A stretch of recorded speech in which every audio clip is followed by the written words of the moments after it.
थेंबभर सुद्धा तुपाचा वापर न करता पौष्टिक असे तोंडात टाकताच विरघळणारे गूळ आणि शेंगदाण्याचे पौष्टिक असे लाडू कसे बनवायचे ते आज आपण पाहणार आहोत।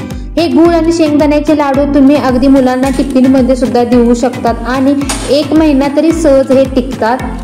याकरिता मी मंद गॅसवरती कढईमध्ये अर्धा किलो शेंगदाणे घेतलेले आहेत।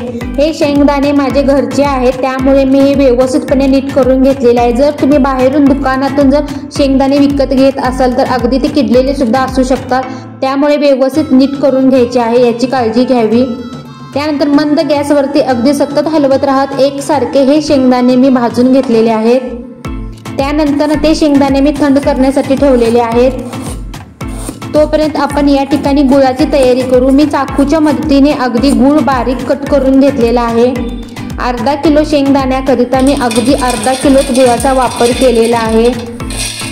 सर्वप्रथम मिक्सरच्या भांड्यामध्ये शेंगदाणे घ्यायचे आहेत। जर तुम्ही या ठिकाणी शेंगदाण्याऐवजी जर गुळाचा वापर सर्वप्रथम केला तर गुळ हा चिटकू शकतो, त्यामुळे अगोदर याची काळजी घ्यावी की मिक्सरमध्ये हे वाटण बनवत असताना मिक्सरच्या भांड्यामध्ये सुरुवातीला शेंगदाणे घालायचे आहेत।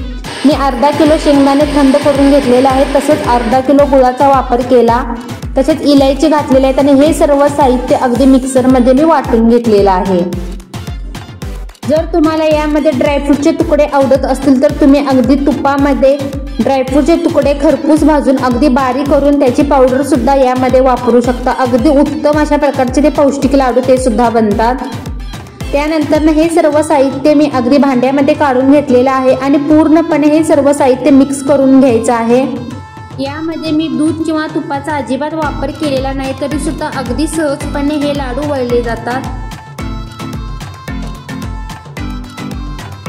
तसेच हे लाडू वळण्याकरिता जास्त मेहनत सुद्धा घ्यावी लागत नाही, अगदी पटकन आणि झटपट अशी ही रेसिपी बनते। तसेच ही पौष्टिक अशी रेसिपी आहे। हे लाडू पौष्टिक असल्यामुळे तुम्ही तुमच्या मुलांच्या टिफिनमध्ये सुद्धा देऊ शकता, तसेच तुम्ही प्रवासामध्ये सुद्धा हे लाडू घेऊन जाऊ शकता। अगदी महिनाभर सहज टिकतात हे लाडू। अशा पद्धतीने मी पुढचे सर्व लाडू वळून घेतलेले आहेत। तर मंडळी, तुम्हाला ही अगदी सहज आणि साध्या सोप्या पद्धतीची झटपट बनणारी ही रेसिपी म्हणजेच पौष्टिक लाडूची रेसिपी आवडली असल्यास माझ्या A1 तडका या चॅनलला नक्की शेअर, सबस्क्राईब तसेच कमेंट करायला सुद्धा विसरू नका। धन्यवाद।